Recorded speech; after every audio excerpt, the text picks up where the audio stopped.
no por los coágulos. Por ejemplo, la hemofilia tipo A, tipo B, tipo C, la deficiencia de vitamina K, lo que le pasaba justamente a los que venían en las embarcaciones en la época de Colón, y venían y no comían pues, vegetales.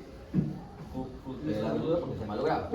Ellos hacían déficit de vitamina K y hacían trastornos de factores de vitamina K dependientes, que es lo que vamos a ver. Uso de anticoagulantes en pacientes que estén usando esto puede tener este problema también, porque en el fase 2, por ejemplo, el paciente que no tiene una historia clínica, y resultados criminolíticos que surgen luego de la cirugía. En estos, lo que yo tendría que usar es un fármaco procoagulante. Acá tengo que cerrar el caño y acá tengo que evitar que ese caño me siga generando problemas. Entonces, básicamente, en estos dos tipos de fármacos se va a tratar de manera de importancia, también relacionado con el que estábamos viendo, la prevalencia de la hemofilia, 1 cada 5.000 nacimientos masculinos, hemofilia B, 1 cada 30.000 nacimientos masculinos, ¿no es cierto? Hemofilias. La mortalidad es una causa principal de muerte, una tasa de mortalidad significativa, especialmente en las primeras horas del evento. ¿Ya? Una vez que se genera algún evento, básicamente de infarto o miocardio, ¿no es cierto? Acá se genera un trombo, una obstrucción de la arteria, y en las primeras horas te mata, pues. Eso lo tenemos claro, ¿no? Los accidentes vasculocerebrales o cerebrovasculares o desórdenes vasculocerebrales, como lo quieren llamar, todavía no se deciden bien. En realidad ya no le ponen el término mucho de ACV, ¿no es cierto? Ya cambió un poquito y dicen que es D, desorden cerebrovascular, ¿ya? DCB. A otros ponen que es DBC, desorden vasculocerebral, porque la fisiopatología empieza a nivel vascular primero. Pero ya, eso ya no me peleo yo. Pero esto de acá, cualquiera que sea, es una de las principales causas de mortalidad en el Perú. Lógicamente esto también, si es de causa obstructiva, o sea, un trombo que viajó, ya ese es el isquémico, pero también puede ser porque empezó a sangrar, personas con hipertensión, que se rompe un aneurisma y empieza a sangrar, ¿no es cierto? Ese es otro causa. Bueno, ese sería hemofilia y la cantidad es un porcentaje. O sea, son trastornos que son muy frecuentes y deberíamos empezar a utilizarlos. En cuanto a lo que sería definición y clasificación de los fármacos, es un conjunto de mecanismos que van a controlar la pérdida de sangre del organismo para mantener el contenido del aparato circulatorio de forma fluida y coagularse rápidamente en los sitios. Vamos a tener lo que serían las condiciones fisiológicas, factores prohemostáticos, factores antihemostáticos, lo vamos a ver más adelante, le voy a explicar un poquito mejor esto, y las condiciones patológicas, la trombosis y la hemorragia, que eran los dos efectos que habíamos visto al inicio. La clasificación dependiendo de lo que vamos a utilizar, ¿no? Inhibidores plaquetarios, anticoagulantes, agentes trombolíticos, tratamiento del sangrado. Si nosotros vemos un poco de lo que serían las bases fisiológicas, lo que nos vamos a encargar básicamente el día de hoy es de la hemostasia, ¿no es cierto?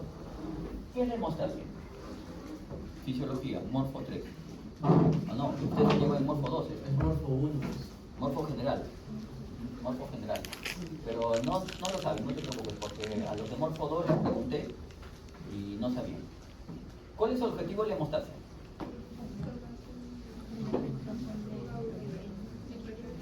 Equilibrio, mejor. Algo, formar un tapón, dicen. ¿Qué más? Parar los procesos hemorrágicos. ¿Qué más? El objetivo final, chicos, de la hemostasia, para que sepan, no lo dicen los libros, es lo que tú debes de deducir, ¿no? Dentro de la actividad de la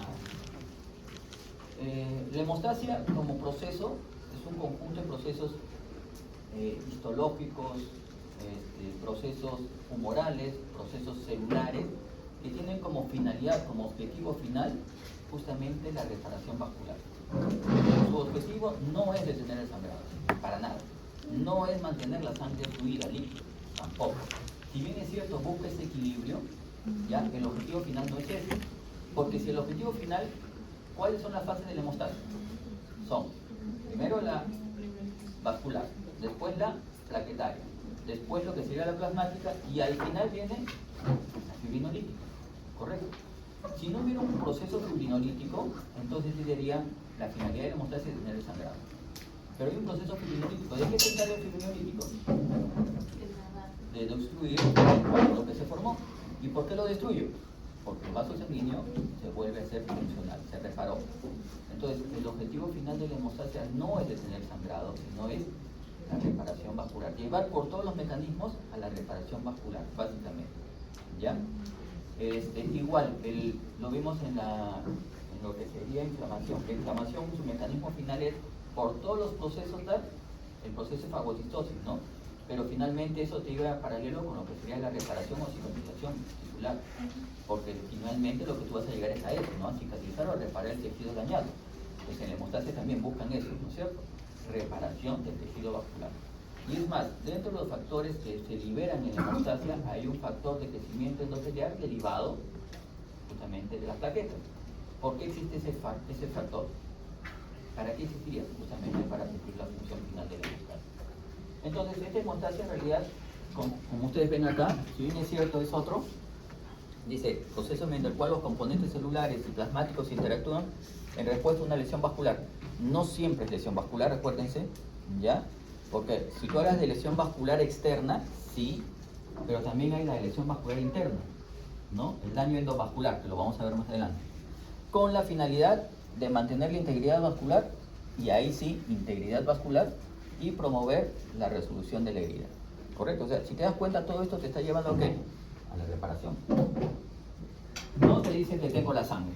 Tiene dos procesos que ustedes lo conocen, ¿no? La hemostasia primaria, donde está la respuesta celular y vascular con la plaquetaria, y tiene lo que sería la hemostasia secundaria, que es los factores de coagulación, y en relación con lo que sería la plasmática. Ahí no está incluido lo que es el proceso fibrinolítico, pero se sobreentiende. Entonces la hemostasia, ustedes ven ahí lo que es el primer proceso, que es el proceso vascular, la vasoconstricción. ¿Por qué se hace la vasoconstricción? ¿A qué se debe que se dé la vasoconstricción? El daño endotelial, la vasoconstricción, el tromboxano. Esa es la fase humoral del proceso. Uno antes. Ah, las catecolaminas. Ese es humoral. Uno antes todavía. ¿Ah? No. Ese es redistribución, que es un mecanismo compensatorio mucho después. El primer mecanismo, ustedes necesitan para que se active una célula lisa, para que se contraiga, ¿qué necesitan? Que se despolarice, ¿no es cierto? Y para eso necesitan un poquito de sodio, pero bastante calcio, ¿no es cierto? Si yo rompo un vaso sanguíneo, ¿qué va a pasar? El calcio que está afuera va a activar. Y acuérdense que este vaso sanguíneo tiene las uniones comunicantes, que es un tipo de tejido o liso unitario. Y al ser tejido liso unitario, lo que pasa es que que se activó, que estaba rota, va a activar a las que no están rotas y se va a producir el vasoespasmo. Ese es el mecanismo miógeno. El primer mecanismo que se ve es el miógeno. Y lógicamente que va a estar relacionado a mayor longitud de daño, mayor vasoespasmo. Lógicamente, doctores, yo no creo que ninguno de ustedes crea que si yo me corto la aorta, el vasoespasmo me va a detener el sangrado, ¿no? O sea, si te cortas la aorta, te vas a morir. Ahí no hay forma, ahí el vasoespasmo no sirve para nada. Es más, te vas a morir, así hagan lo que hagan. Ya, un presidente se murió así, ¿no? ¿Se acuerdan? No, bueno, no, ustedes no lo conocían. Velasco Alvarado murió por un aneurisma de la aorta que se rompió. Ya, les comento esto porque mi papá para ese entonces trabajaba en el palacio, ya hace muchos años atrás, cuando él era médico recién. Lo asignaron ahí, diagnosticaron, todos dijeron, oye, te tiene un aneurisma, a la clínica. Cuando llegó a la clínica llegó muerto. Pero no había otra forma, pues lo que teníamos que hacer es abrir y chapar la arteria y hacerla así. Yo estoy hablando de la década de los 70, ¿no? Donde no había otra cosa que hacer. Entonces por eso se murió el señor. Entonces el vasoespasmo bueno para arterias pequeñas, bueno para arterias muy medianas, pero malo para arterias grandes, no va a servir. El segundo mecanismo del vasoespasmo es, el primero el miógeno, el segundo justamente es el neurológico, reflejo a nivel medular. Acuérdate que los vasos sanguíneos responden al sistema nervioso, ¿no? El neurovegetativo modula muy bien. Entonces, el segundo mecanismo es el neural, reflejos neurales a nivel espinal. Y el tercer mecanismo es el que estaba hablando su compañero, ¿no? Es el humoral. Hay sustancias vasoconstrictoras, un montón de sustancias vasoconstrictoras que se van a producir durante la misma lesión, ¿correcto? La adrenalina, serotonina, pero también se van a producir en los procesos posteriores, ¿no? Los gránulos activados de las plaquetas tienen sustancias que son vasoconstrictoras, tromboxano sudo, que dice su compañero, por ejemplo, ¿no?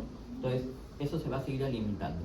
Muy bien, entonces el primer proceso, si contiene, se va a ir activando también para reforzar correcto, y estas van a activarse en cascadas.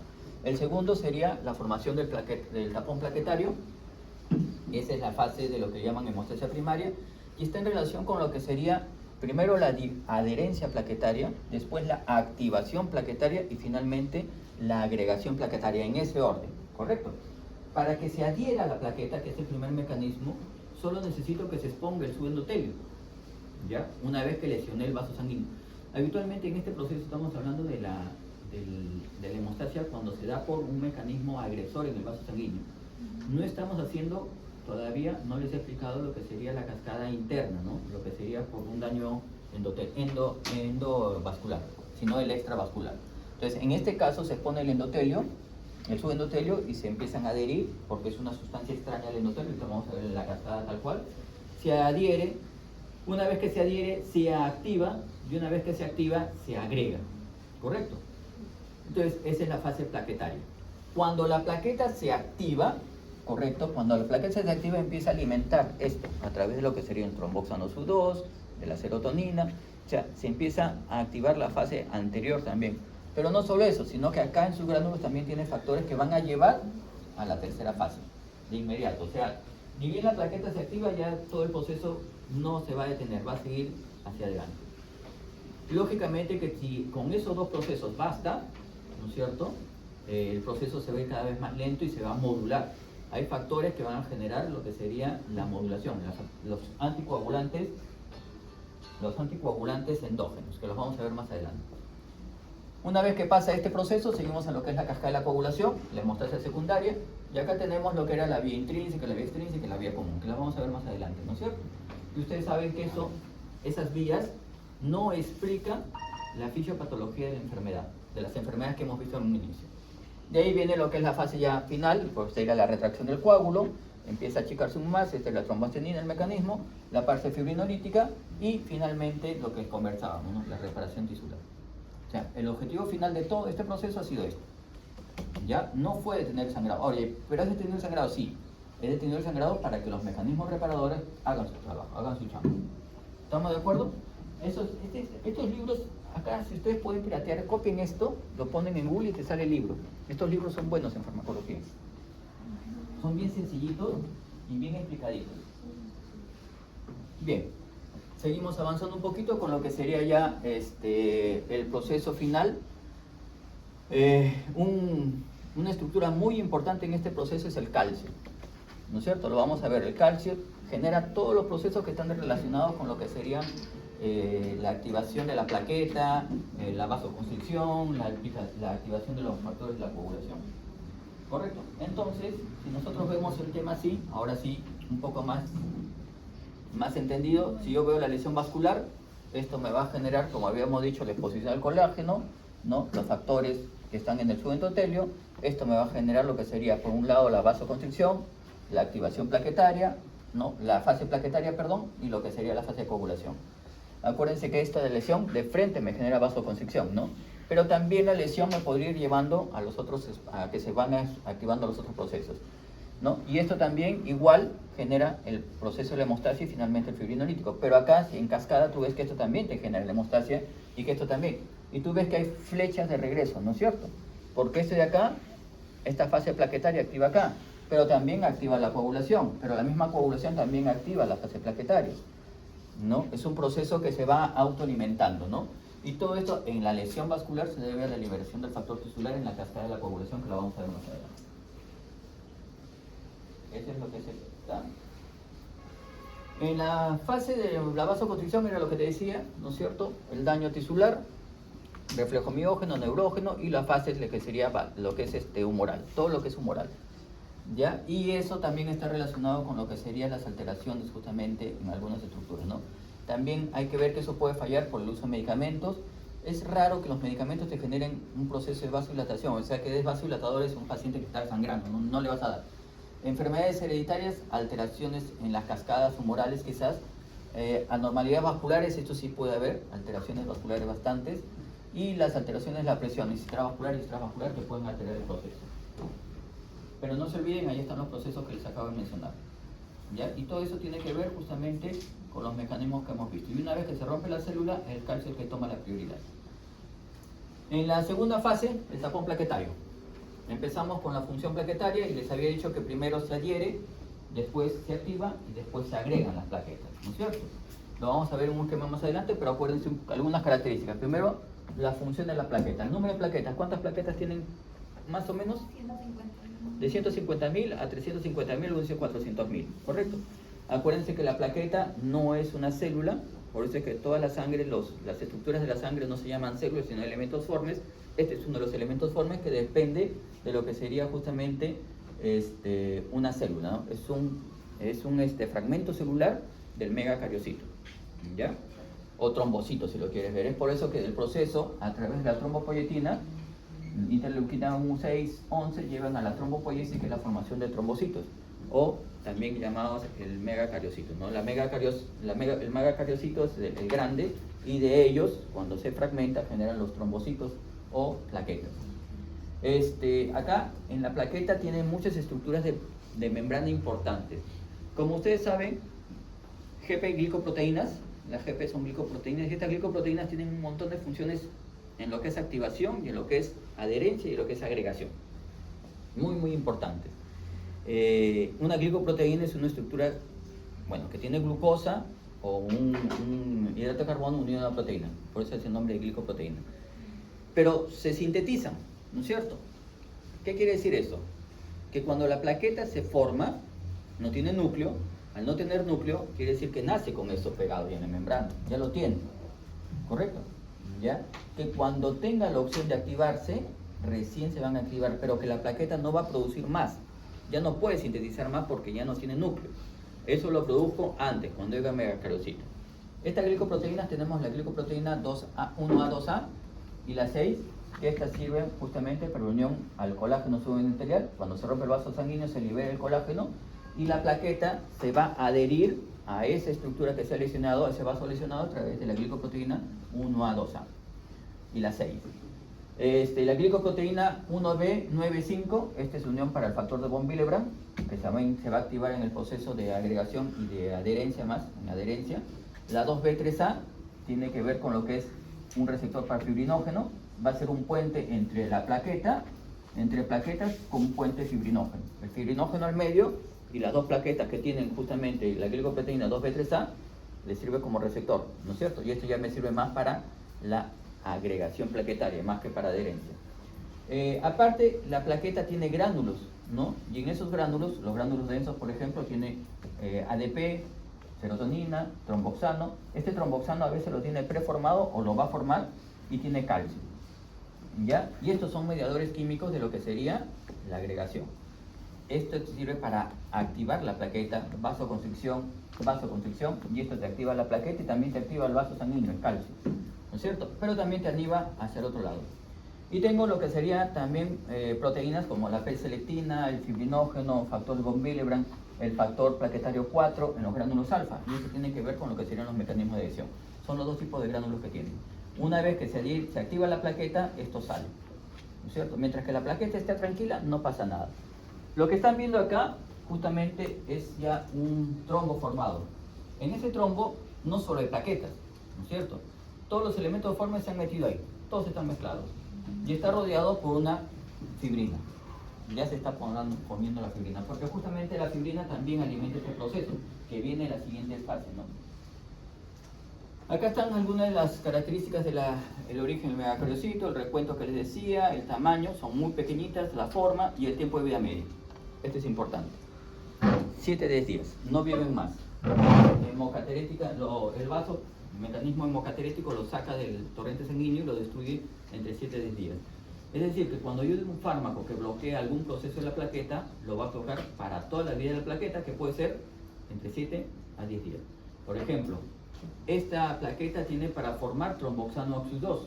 Y ese tromboxano, como hemos visto en la cascada de inflamación, dependía de qué cascada? De la cascada de la COX, ¿no es cierto? La ciclooxigenasa, ¿no? Los prostanoides, y ahí salía justamente lo que era el tromboxano oxidus 2. Si yo le doy aspirina a esta plaquetita que ven acá, le doy aspirina, ¿qué va a pasar? Se va a bloquear de manera irreversible ese tromboxano, esa ciclooxigenasa, y no va a formar nunca más tromboxano oxidus 2. Y ese es el mecanismo antiagregante que tiene la aspirina, ¿yo? O ácido acetilsalicílico. Entonces, como no tiene núcleo, si tuviera núcleo, por más que sea el mecanismo de unión irreversible, si tuviera núcleo en la plaqueta, produciría nuevo tromboxano, ¿no? Porque produce nueva COX. Pero como no tiene núcleo, la COX con la que nació, con esa COX se va a quedar, y si se bloquea, ya no puede activar. Esta es la estructura de la plaqueta, es una estructura así, que se ve así básicamente, y que después cuando se activa se pone así, ¿ya? ¿Ven la diferencia entre esta, ¿no es cierto?, o esta y esta? ¿Qué le llama la atención? La forma, ¿no? Definitivamente la forma, y mucho más con esta, pues, ¿no? Totalmente diferente. Justamente cuando la plaqueta se activa es para morir en realidad, ¿ya? Es como las abejas, ¿no? La abeja cuando te pica sabe que se va a morir, la avispa no. La avispa cuando te pica va a vivir feliz, la abeja no, la abeja te pica y te muere, y se muere. Por eso es que ellos no son agresivos, ellos se defienden. La plaqueta cuando se activa va a morir antes de tiempo, antes de sus 10 días. Esto es lo que se llama la metamorfosis, cambia. Y para cambiar justamente es porque la plaqueta dentro tiene proteínas contráctiles. Acá dentro en su citoplasma tiene proteínas contráctiles, que eso hace de que se den estas emisiones, estos pseudópodos. ¿Las células pueden emitir pseudópodos? Sí, algunas células sí, pero eso es porque están generando nueva membrana. En cambio, esta plaqueta no tiene núcleo, no puede generar nueva membrana. Entonces, ¿cómo es que genera pseudópodos? Porque estos en realidad están metidos, son así, la plaqueta se ve así, con invaginaciones, todo tiene invaginaciones. Y cuando se activa es como que inflas, ¿has visto los dedos de guante cuando se quedan metidos? Tú no lo inflas y salen los dedos, es el mismo proceso. Ya, esa activación viene de ahí, de los pseudópodos que estaban metidos hacia la parte interna, a través del sistema tubular, y cuando se activa es como que le inflaras y empieza a salir, ¿no es cierto? Y de ahí totalmente se va a desfragmentar, se va a fragmentar totalmente y se pierde. Acá igual vemos lo que serían las plaquetas en reposo, mira las que bonitas, las plaquetas activas y ya con hebras de fibrina, formando el coágulo. Acuérdate que en ese coágulo no solo hay plaquetas, hay todos los elementos formas están metidos ahí.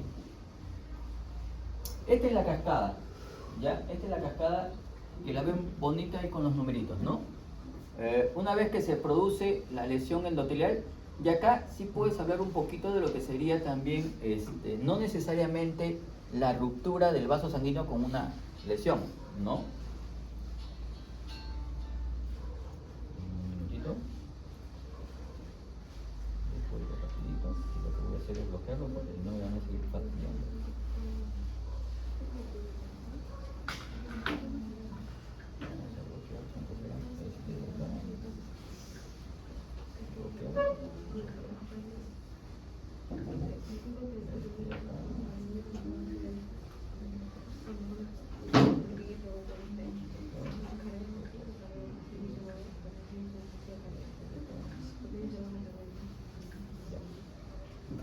Espero que después se puedan desbloquear. Ya. Entonces, empezamos. Les decía, ¿no? No necesariamente es el daño acá. Este sería lo que sería. Acuérdense que el vaso sanguíneo tiene 3 componentes: lo que es el endotelio, ¿no es cierto?, la capa media y lo que sería la adventicia. Esta es la muscular lisa. Este sería lo que sería el endotelio con su subendotelio, y hacia afuera estaría lo que sería la parte de la serosa. Pero acá no se ha roto del todo, ¿no? Sino también acá tienes un tejido diferente al que hay acá, o al que hay acá. Acá está normal todo el tejido endotelial. Pero acá, ¿qué hay debajo del endotelio? Un ateroma puede ser eso, ¿no es cierto? Entonces, esa ya es la activación por otro mecanismo. Pero acá la están activando que una vez que se rompa esa estructura, esa sería una placa inestable que sería la causa de un infarto, ¿no? Ustedes han visto infarto también en práctica, ¿no? ¿No han hecho en práctica en laboratorio y práctica en aula? Sí. Y vieron que una de las causas es la progresión justamente de este ateroma.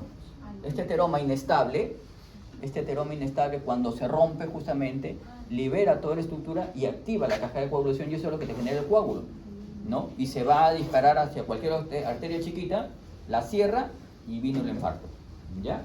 Es más o menos la progresión. Entonces, acá vamos a ver igualito, pero ahora sí, trabajemos.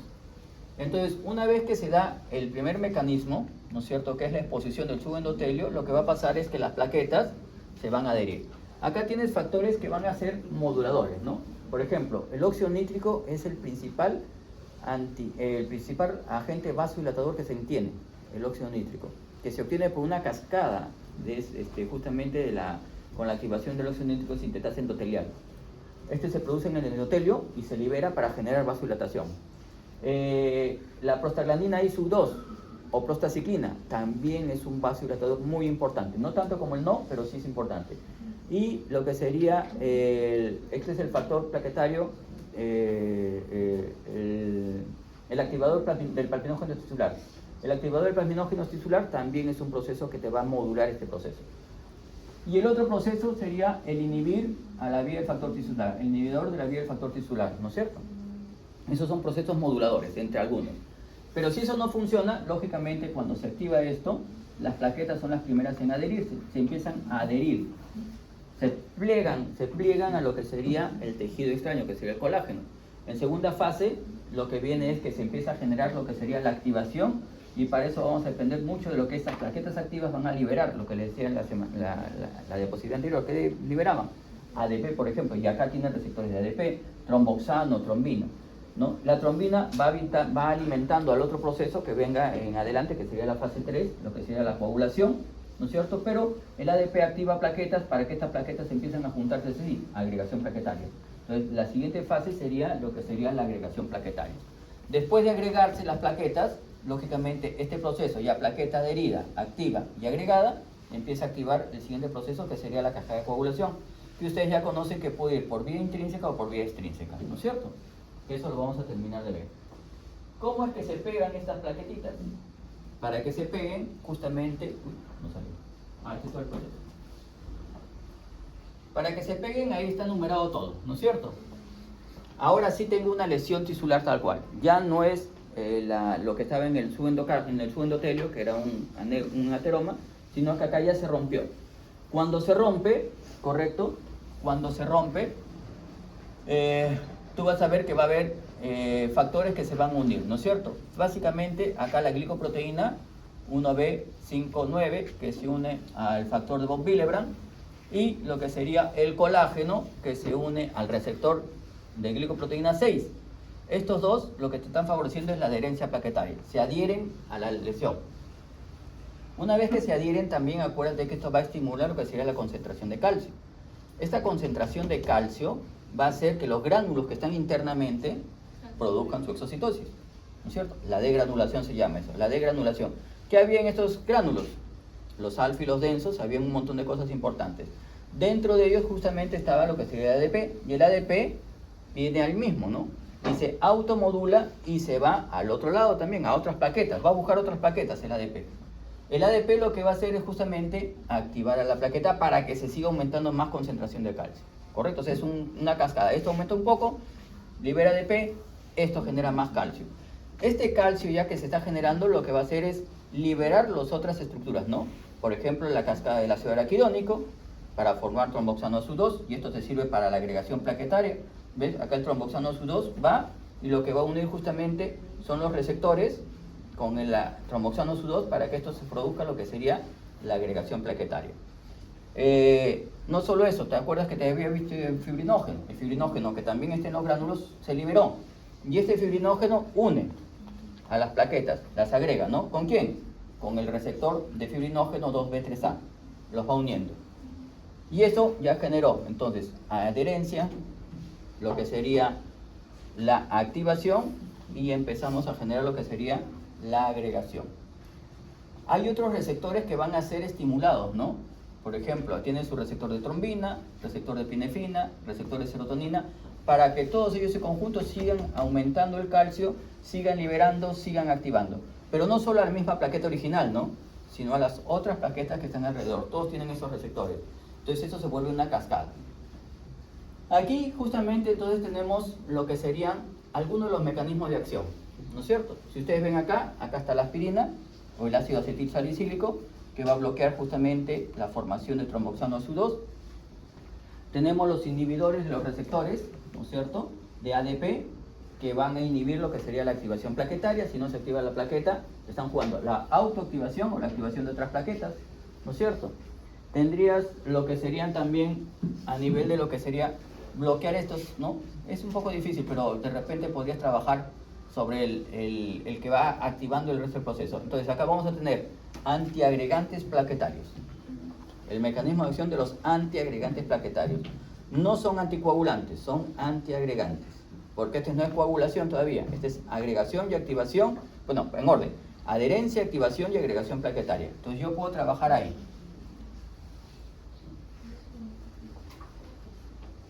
Ya tengo un grupo de fármacos. Bueno, esto es lo que estaba conversándole, ¿no? Sobre lo que serían los mecanismos.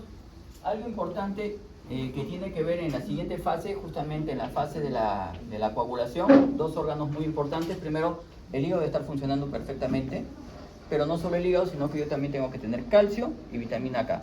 Esto de la dieta es muy importante, y el calcio que se produce de los huesos o de la dieta también. Entonces, estos tres factores son muy importantes, que nosotros los tengamos presentes.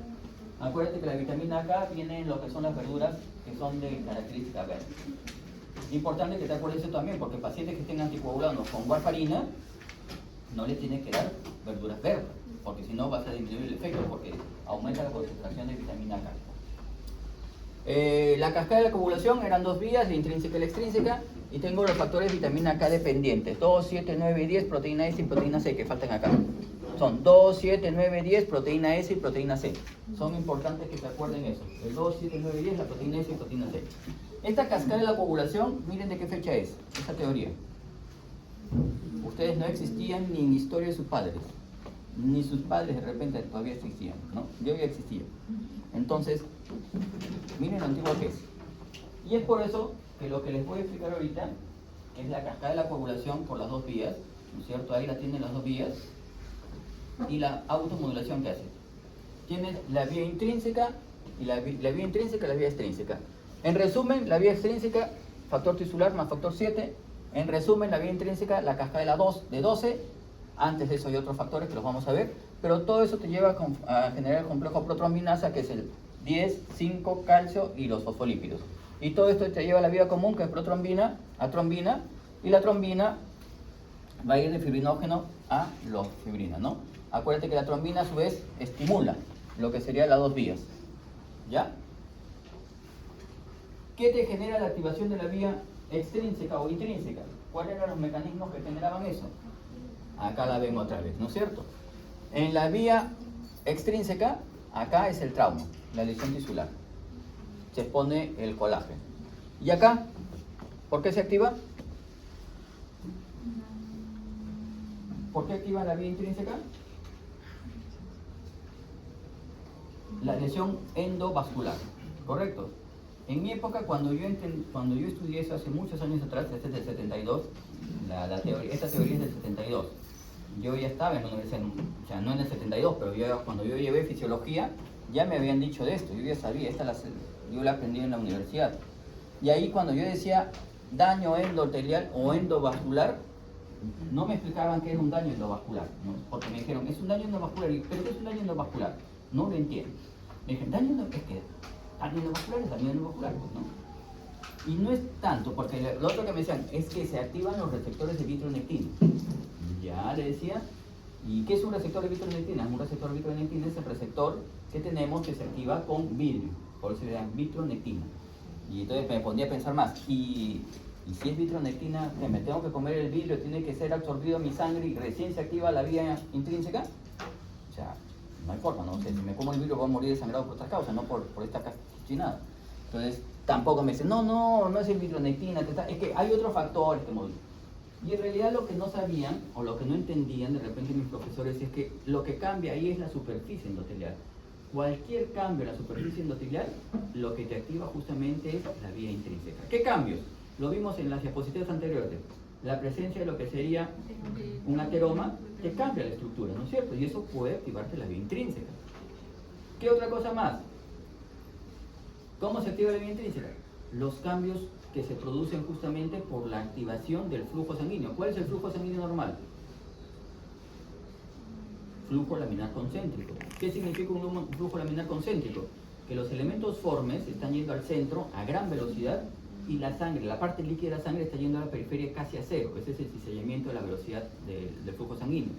Entonces, eso es lo normal. ¿Por qué va así? Va así justamente para evitar que se active la cascada por vía intrínseca. Pero, ¿cuándo se altera el flujo? Sería la pregunta. Fisiológica y patológicamente.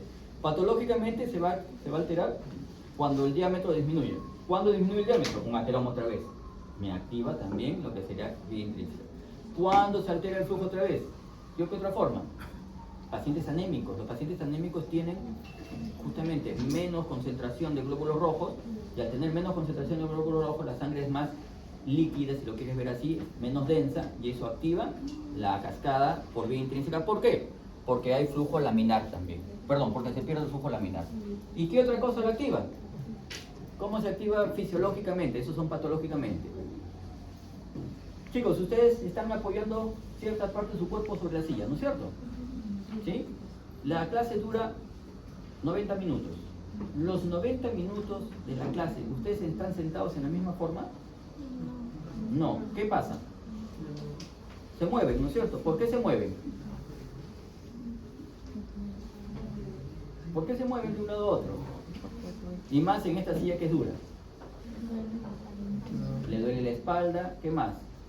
Porque generan isquemia. Lo que han generado es un flujo laminar. No, han generado un flujo turbulento. Ustedes han comprimido la arteria entre sus huesos y la silla. Ahí está el músculo no tiene arterias, lo están comprimiendo. Cuando tú comprimes, eso altera el flujo laminar, activa la cascada por vía intrínseca. Pero como hay mecanismos moduladores que los vimos hacia el inicio de la clase, eso evita que te coagules, porque si no, imagínate, tú te sientas y ya coagulado. Yo que estoy parado, si se han dado cuenta, yo me voy sentando a veces y voy caminando a veces, porque también genero eso en los pies y también en los glúteos. Entonces yo cambio en mi posición. Eso me ayuda a que yo no haga este mecanismo de activación por vía intrínseca. Y si lo hago, mis mecanismos moduladores funcionan. El problema sería cuando esos mecanismos moduladores no funcionen, ahí sí entro en problema, ¿no? ¿Has viajado en avión 12 horas, más de 12 horas?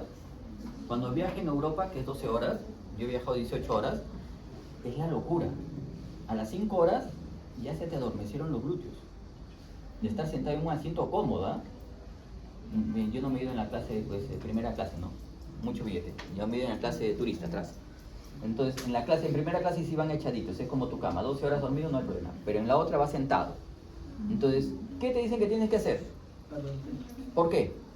Para que no se coagule. No te coagules, ¿no es cierto? ¿Ya ves?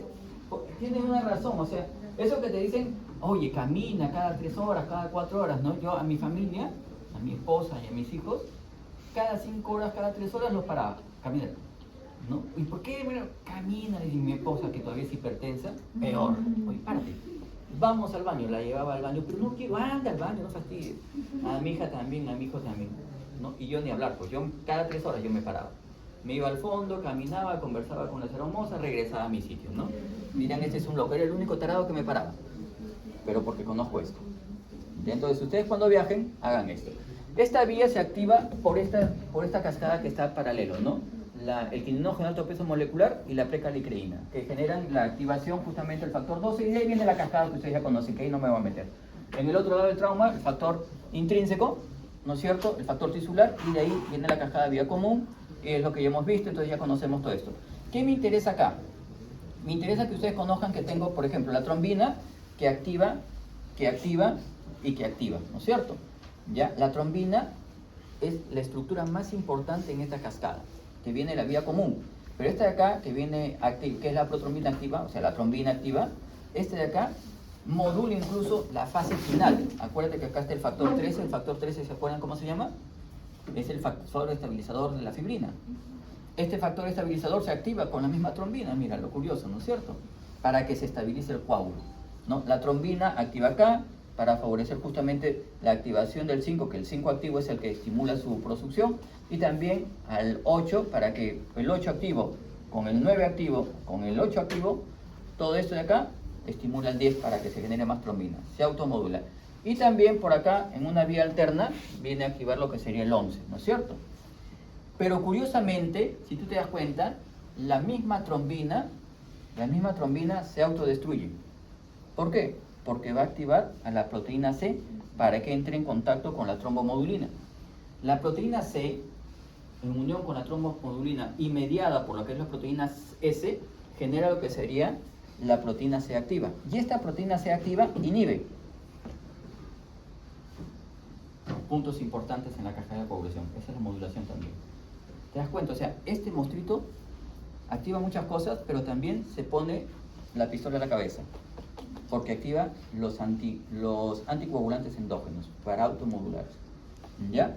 Y a pesar de eso también tienes otro, por si acaso, ¿no? Tienes la antitrombina, en este caso la 3, y tienes lo que sería el factor inhibidor, o la vía del inhibidor del factor tisular, para modular todo esto, para que vean que hay procoagulantes y anticoagulantes endógenos, para que vean que se activa en cualquier momento este proceso, pero también se modula de inmediato. Por eso es que no morimos coagulados. Perfecto. Bien, ahí está lo mismo que les he conversado, en la vía intrínseca, la vía extrínseca, pero acá se agregó algo más. Cuando yo quiero controlar el efecto farmacológico que vamos a aprender hoy día, yo uso 3 posibles controladores. Lo que sería, en la vía extrínseca, el tiempo de protrombina, en realidad acá es el INR. El tiempo de protrombina es del paciente, el INR es un control. Comparas el del paciente con un control normal. Ese es el tiempo del INR, pero acá le vamos a poner el tiempo de protrombina. Dios mío. Al otro lado tenemos el tiempo parcial de tromboplastina activa, que te va a controlar la vía intrínseca, ¿ya? Y el tiempo de trombina en la vía común. Tiempo de trombina porque ahí está la trombina, pues, ¿no es cierto? Los que más se utilizan son este y este. El tiempo de protrombina, en realidad, insisto, el INR y el tiempo parcial de tromboplastina activa. Este de acá, los fármacos que modifican esta vía, básicamente acá tengo a la warfarina. Y acá, los fármacos que trabajan más en esta vía, acá tengo las heparinas. ¿Correcto? ¿Ya? Pero hay algunos nuevos que han salido que ya modifican en la vía común, al factor 10, en la vía común. ¿Entendido hasta ahí? Entonces, esta cascada de coagulación, la única función que tiene es valorar la respuesta farmacológica, pero no la fisiopatología. ¿Por qué? ¿Han escuchado hablar de la hemofilia? Sí, es una donde el factor 8 falla. ¿Solo el 8? El 8, sí, el 8 es la A. Hemofilia A. Hemofilia B. Hemofilia C. Vamos a hemofilia A, que es la que conocen, ¿no es cierto? ¿Qué es el factor? Quítale el factor 8. ¿Produce sangrado ahí? Si les estoy diciendo, regresamos, ¿ah? Miren, vamos a regresar a la diapositiva anterior. Acá estoy bastante seguro. Regresemos acá. Acá está más fácil. Le quito el 8. ¿Sangra? No, porque si esto se para, por esta vía viene y esta trombina activa esta vía. Y debería activarse la vía por la vía intrínseca y extrínseca. Entonces, según esta teoría, la teoría humoral de la caja de la coagulación, no debería haber hemofilia, pero sí hay, o no hay pacientes hemofílicos. Sí hay. Entonces, esta vía solamente te explica lo que sería la valoración para lo que sería el control laboratorial, solo para el laboratorio, no te sirve para otra cosa. Igual, acá es lo que les estamos viendo, la vía intrínseca, la vía extrínseca, la vía común, que es lo que les acabo de explicar en otro cuadrito. Acá tenemos los factores de la coagulación. ¿Cuáles son los factores de vitamina K dependientes? Siempre preguntan eso, 2, 7, 9, 10, proteína S y proteína C. ¿Cuáles son los factores dependientes del hígado? O sea, que son sintetizados en el hígado. Todos menos 3. ¿Cuáles son esos menos 3? Esos menos 3 son el calcio, porque el calcio no se sintetiza, lo comen. El 6, ¿por qué el 6 no se produce? Porque no existe 6, pues por eso no se produce. El 6 se repitió y ya no cambiaron la numeración, el 6 no se produce. Y el último justamente es el 8. El 8 tampoco se produce en sinusoides endoteliales.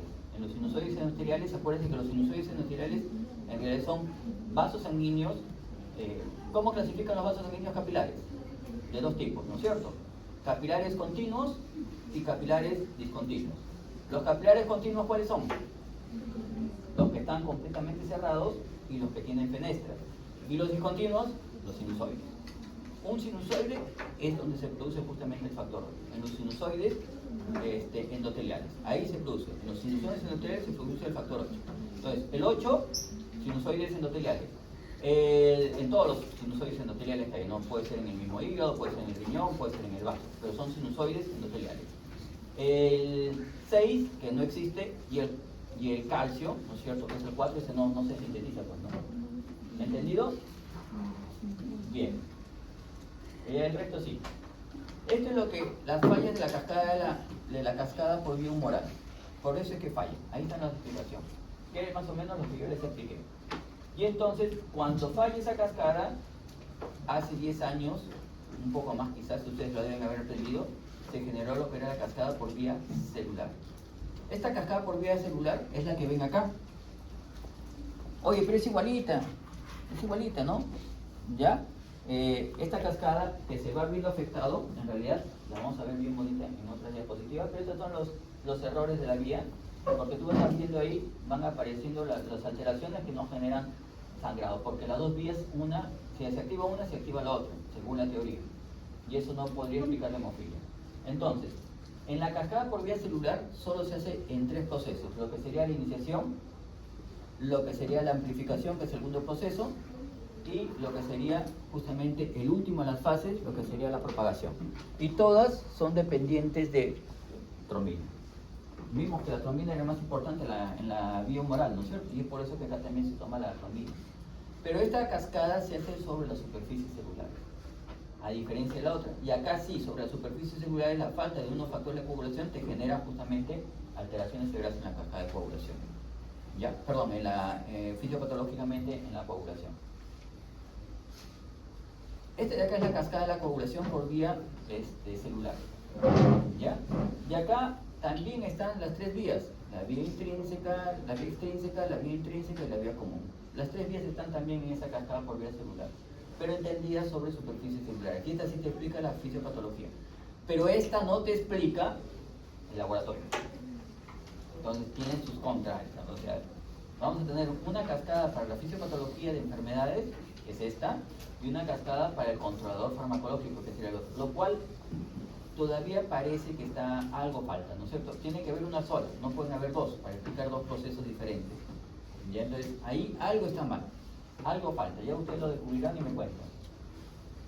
Bien, entonces, la última fase es la fase fibrinolítica, que era la que les estaba comentando, que es la que rompe todo a través de lo que es el activador de lo que sería la plasmina, ¿no es cierto? A través del plasminógeno, y la producción de la degradación de la fibrina, que es ahí lo ven el dímero D, lo que serían las estructuras dependientes de lo que es la fibrina finalmente.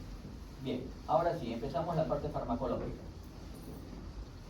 ¿Qué vamos a usar? Antiagregantes, heparinas, anticoagulantes, en realidad, anticoagulantes parenterales, anticoagulantes orales, fibrinolíticos y antifibrinolíticos. Son los fármacos que se van a ver. Como antiagregantes, mecanismos de acción.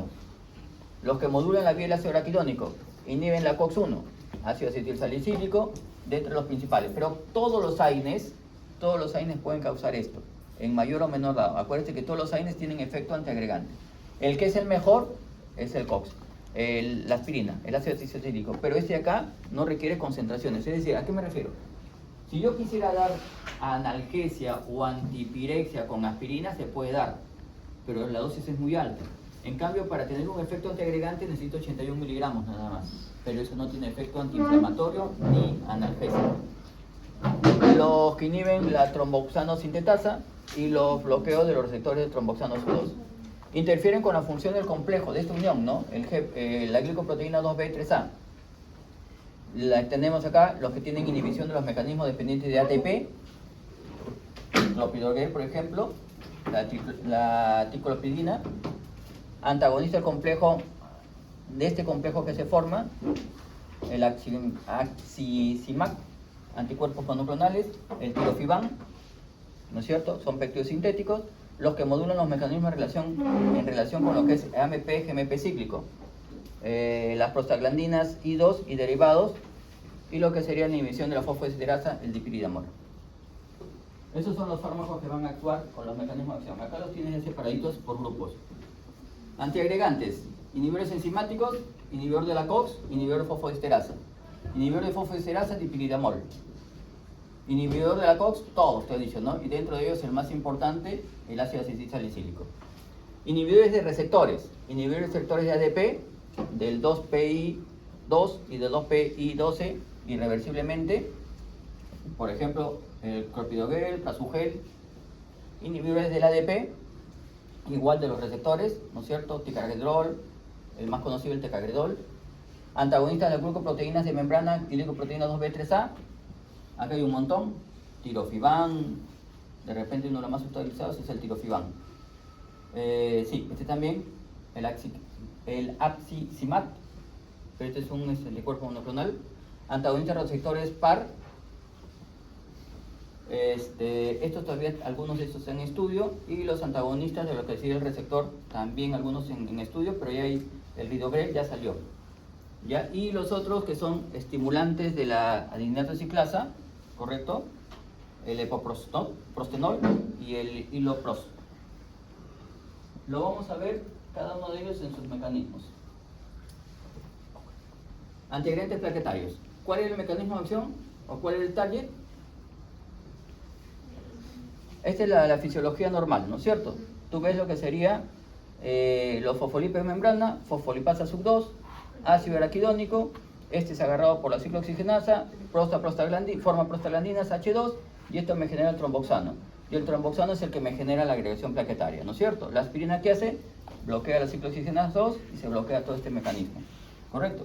Entonces, la activación de las plaquetas activa las fosfolipasas, que liberan ácido araquidónico, el cual es convertido a prostaglandina H2 por la COX-1 y luego al tromboxano SU2. El tromboxano SU2 promueve justamente la agregación plaquetaria, crucial para la formación de tapón. La aspirina, en este caso, modifica de manera irreversible la acción de la COX, impidiendo la formación final de lo que sería el tromboxano SU2. Y con esto inhibo lo que sería el proceso de la agregación plaquetaria. Es un antiagregante plaquetario, muy bueno. Pero acuérdate que también tiene efecto gastrolesivo. Antiagregantes plaquetarios. Tengo, por ejemplo, ya se liberó el ADP, una vez que se activó la plaqueta.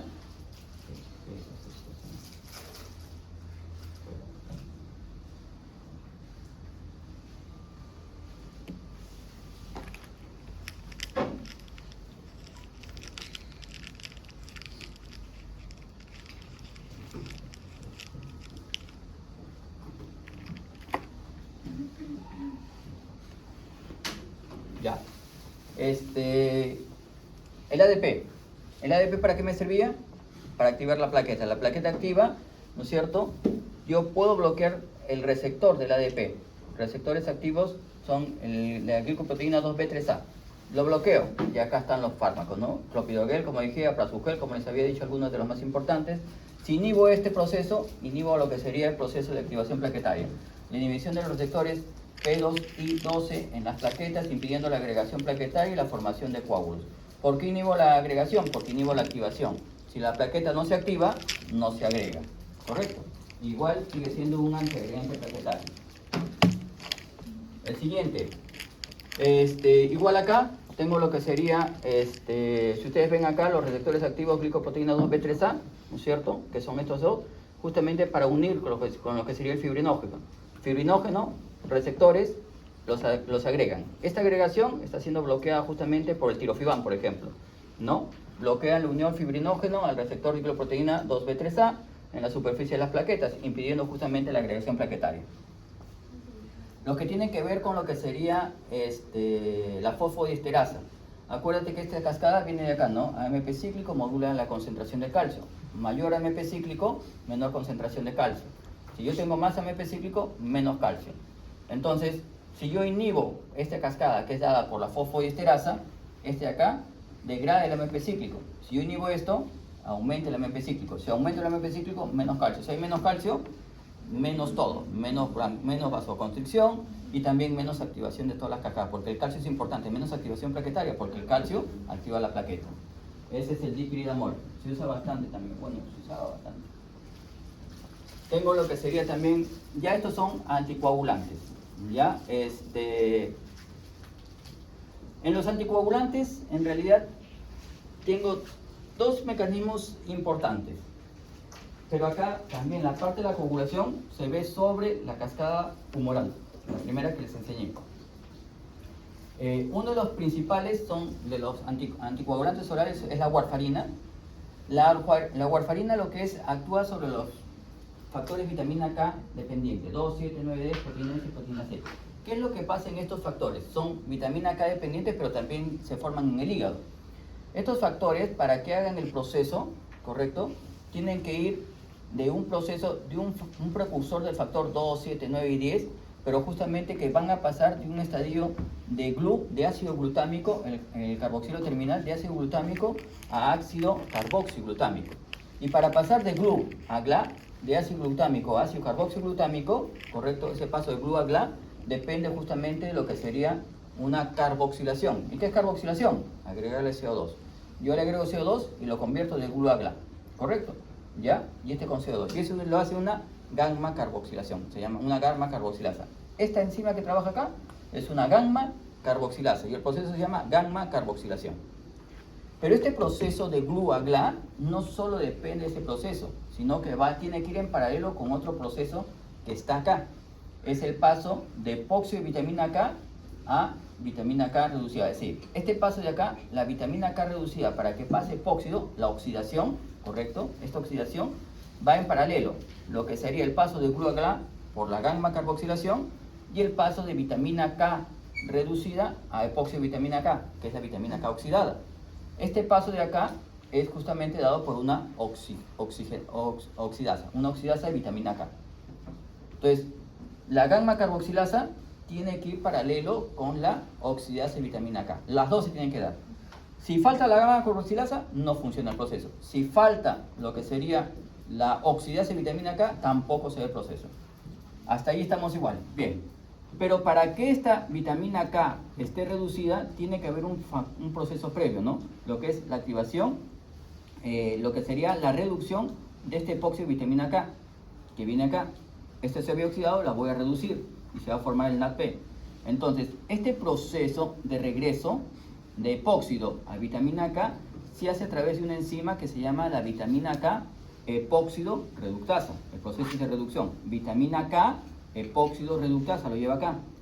Entonces, si yo no tengo gamma carboxilasa, no se hace. Si yo no tengo oxidasa de vitamina K, no se hace.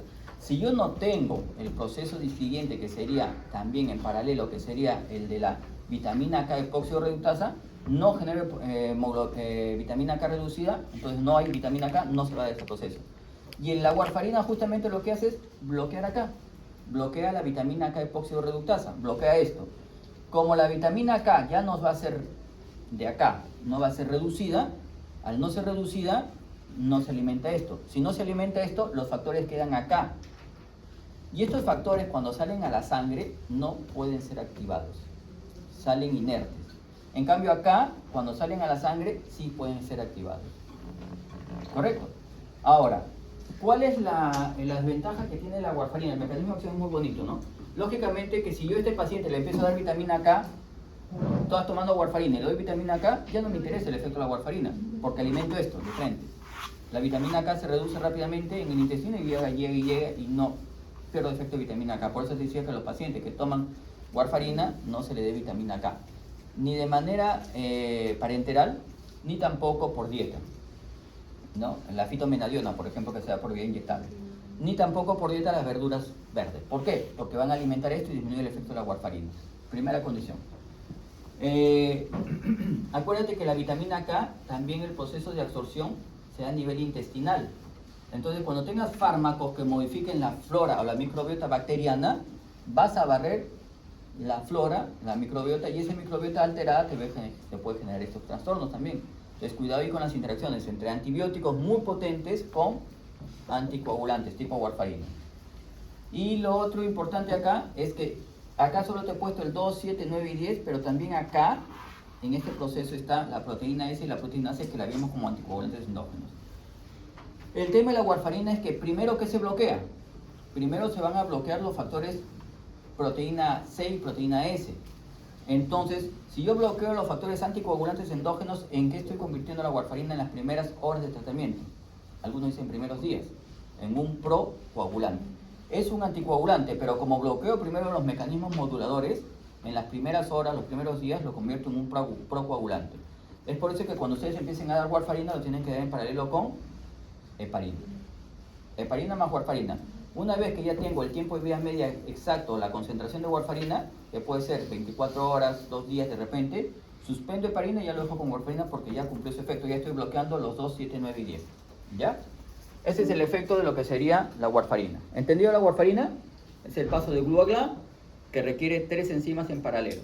Y lógicamente las otras dos, que es la oxidasa de vitamina K y la vitamina K epoxidorreductasa, dependen también de la concentración de vitamina K. Lo otro que tengo acá sería el mecanismo que estamos usando es la antitrombina.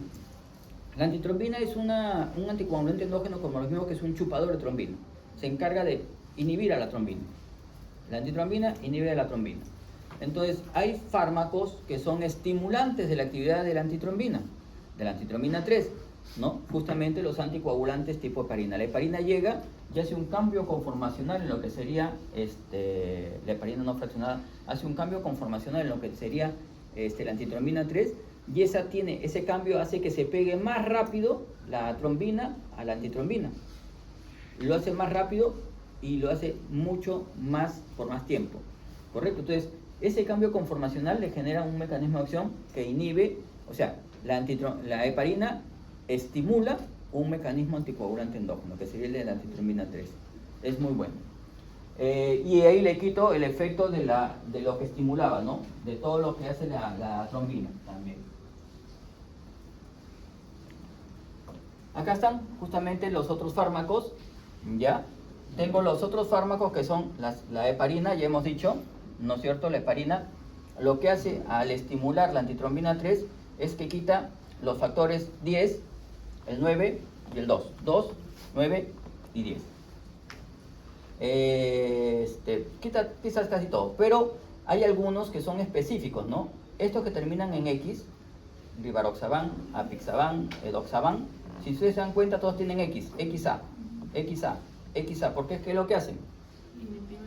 Inactivan al 10 activo, de frente. Ya todo lo que termina en XA es el 10 activo. Pero que tengan nombres reales, no voy a inventar un nombre, ¿no? Y el último, el abigatran, que inhibe al 2 activo. Esos serían los anticoagulantes.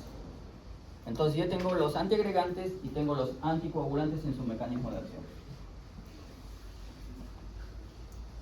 Fibrinolíticos. ¿Qué es lo que quiere hacer el fibrinolítico? ¿Qué es lo que quiere hacer? Cortar la malla de fibrina. Cortar la malla de fibrina, no rómpela. Entonces lo que vamos a generar es la activación de la vía del plasminógeno a plasmina. Porque la plasmina es la que te genera la activación de fibrina, ¿no? Genera los productos de degradación de la fibrina. Rompe la fibrina y genera los productos de degradación de la fibrina. Ahí tengo dos que son fibrinolíticos, el alteplase y el tecneplase, que actúan justamente activando directamente el plasminógeno en los sitios de los coágulos sanguíneos. Esta activación convierte el plasminógeno en plasmina, una enzima que disuelve justamente la fibrina, ¿no? Que es lo que te acabo de decir. ¿Son buenos? ¿Son malos? La terapia fibrinolítica es una terapia que se usa justamente en el IMA. En infarto agudo de miocardio tú puedes usar fibrinolíticos porque rompes el coágulo. ¿Son buenos? ¿Son malos? ¿Qué opinan? No sé cómo decirlo. A ver, si yo hago este mecanismo en el coágulo, bacán, ¿no? En el coágulo, en el corazón, en la arteria coronaria, está muy bien, lo hago bien.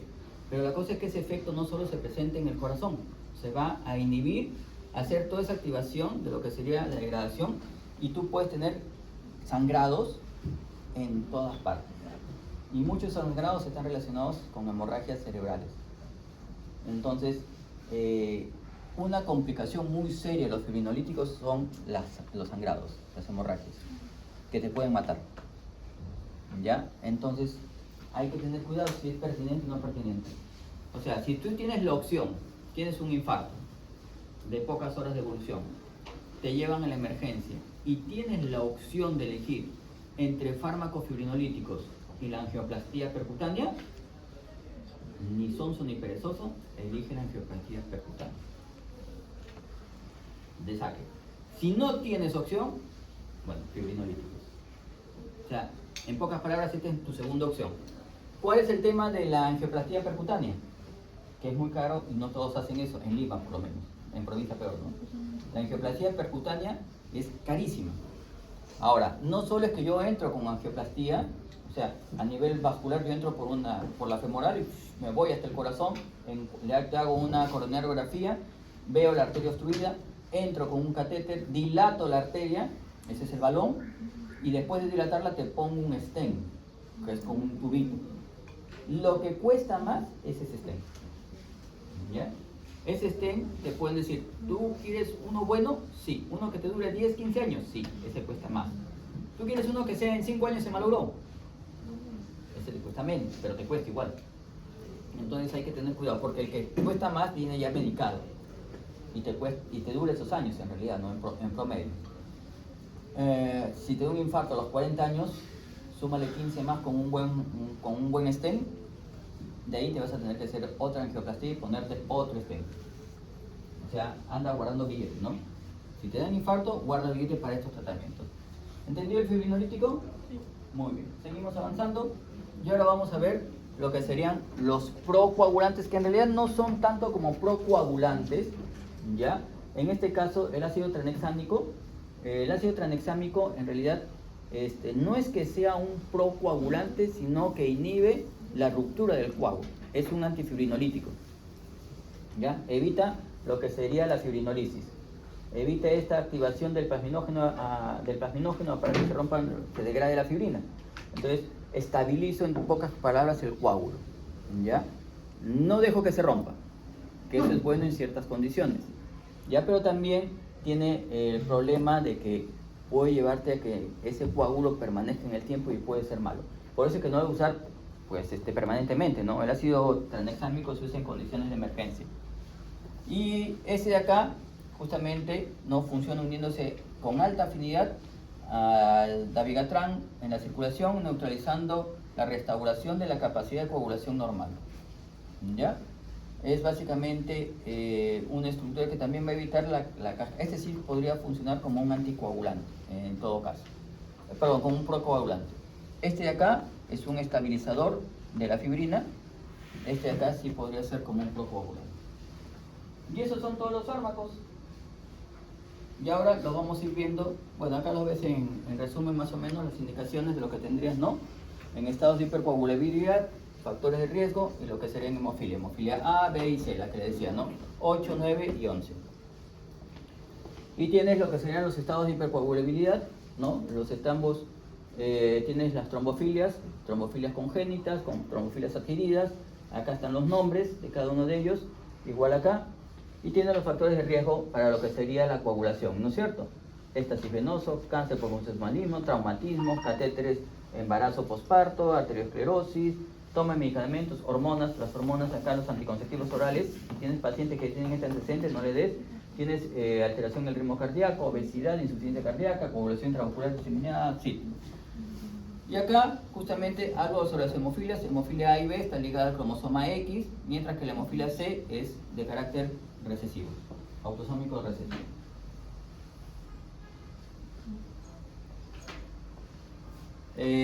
¿Cuál es la clínica del estado trombótico y del estado hemorrágico? O sea, ¿cuál es la manifestación? Trombosis venosa profunda, lo que tiene nuestro paciente, ¿no? Hinchazón, dolor en la zona afectada, calor, enrojecimiento, zona inflamada, sensibilidad. Embolia pulmonar, disnea, dolor en el pecho que puede empeorar al respirar profundamente. ACV, debilidad, entumecimiento de la cara, especialmente en una zona del cuerpo, cefalea sin causa conocida y pérdida de equilibrio y coordinación.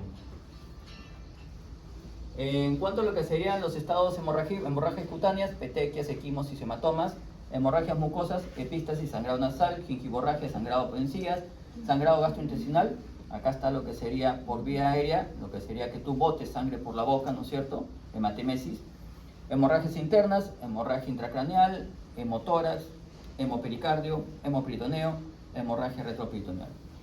Son diferentes cada una de las características que vas a ir viendo.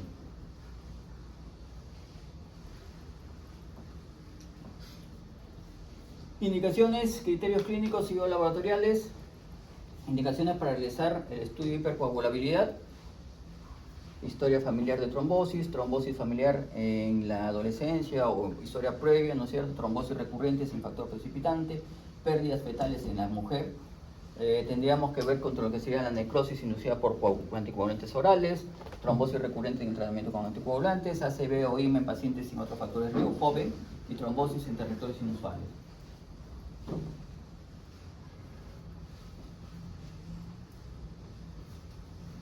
Ya, estos son los mecanismos de control.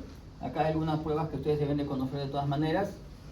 Cuando haces un estudio de hemostasia, nivel de plaquetas, tiempo de sangría, las pruebas de agregación plaquetaria, lo que sería la prueba de tampón hemostático, ¿no es cierto? Lo que serían las pruebas de función. De acá tengo el antígeno para el factor von Willebrand, la actividad de cofactor de la ristocetina y el análisis de lo que serían multímeros del factor de von Willebrand. Este es el perfil de coagulación. En realidad, esto es parte, creo que lo van a hacer en laboratorio, no les toca ahorita. Y para la hemostasia secundaria, lo que les estaba viendo, el tiempo de protrombina, pero ya les digo que esto no es, esto es lo que van a tener ustedes, el INR del paciente versus el control, ¿ya? Del paciente versus el control. El tiempo de protrombina del paciente versus el tiempo de control el paciente versus el control, y el valor normal tiene que estar entre 0,8 y 1,2. Cuando yo empiezo a dar tratamiento, lógicamente que eso lo voy a correr un poco más, va a ser un poco mayor el número, ¿no? El tiempo parcial de tromboplastina activado o activa es para la vía intrínseca o la vía común, ¿no es cierto? Los factores evaluados, el 12, el 11, el 9 y el factor 8. Y en menor medida lo que sería el factor 10, el fibrinógeno y el factor 2 y el 5. Valor normal de 25 a 35 y esto va a estar prolongado pues en la terapia con anticoagulantes, ¿no es cierto? ¿Ya? Acá está mal. Este es anticoagulante con warfarina, no está acá. Este debería estar acá. Acá sí está, deficiente de vitamina K, enfermedad hepática, deficiencia congénica y anticoagulantes orantes, ¿no? Ya, los que fijan también el factor 10. Y tengo el tiempo de protrombina. El tiempo de protrombina, el valor normal es de 13 a 20 segundos para evaluar la etapa de fibrinoformación. Entonces, acá hay que tener cuidado, el tiempo para hacer la tromboplastina activa, este es para la heparina, y este de acá es para lo que serían los factores de vitamina K dependientes, este es para la warfarina. Ahí hay un error en la parte final. O sea, el TP es warfarina. Este de acá es para la warfarina. Insisto, no tanto el TP, sino es el INR, que se obtiene del tiempo de protrombina del paciente versus el control.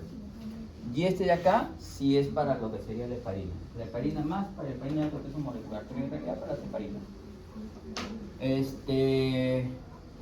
Para la fibrinolisis, dímero D, el inhibidor del plasminógeno institucional, el PAI, lo que serían los productos de degradación de la fibrina, el control, y lo que sería el plasminógeno, ¿no? Ahí están los valores normales. Patologías. Acá tienes lo que sería la trombosis venosa profunda. Hay que ver lo que es trombosis venosa provocada por factores transitorios o no provocada y en alto riesgo de hemorragia, y la trombosis venosa profunda distal. Y hay otros factores. En cuanto a lo que sería la dosis, y lo que sería inicialmente 5 a 10 días, largo plazo, y la extensión hasta meses, ¿no es cierto? ¿Ya? Y acá tienes lo que sería la valoración y el tratamiento, ¿no? Tienes heparina fraccionada de alto peso molecular, el fondo Parinux, que es un tipo de heparina, los anticoagulantes orales, todos los que bloquean el factor 10, tienes la trombolisis, en fase aguda, la trombectomía y el filtro. Hay un filtro que se pone para evitar la formación, es como una malla que se pone en el vaso sanguíneo, es un filtro tal cual, ¿no? Que evita justamente que los coágulos pasen. Eso es muy importante para evitar justamente que los coágulos generados en miembros inferiores asciendan. Alternativas en los tratamientos de acuerdo a lo que serían las características.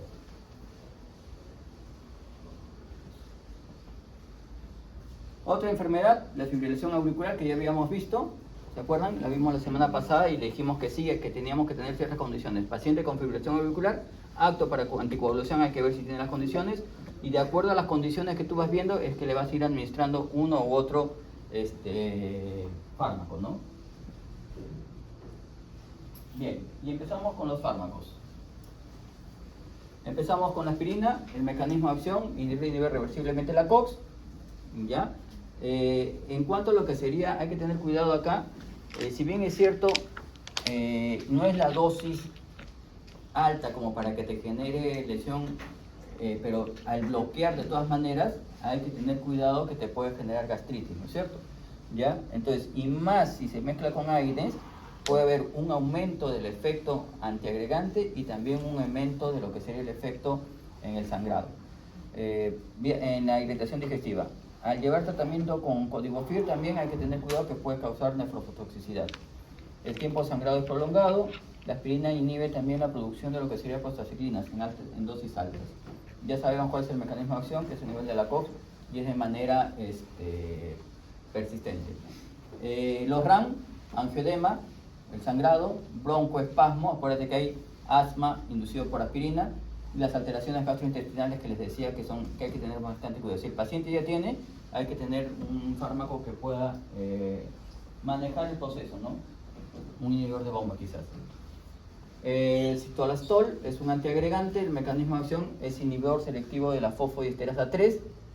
Esto aumenta el AMP cíclico, disminuye la concentración de calcio, como habíamos visto, y al hacer eso justamente lo que hago es detener el proceso de la agregación y activación plaquetaria.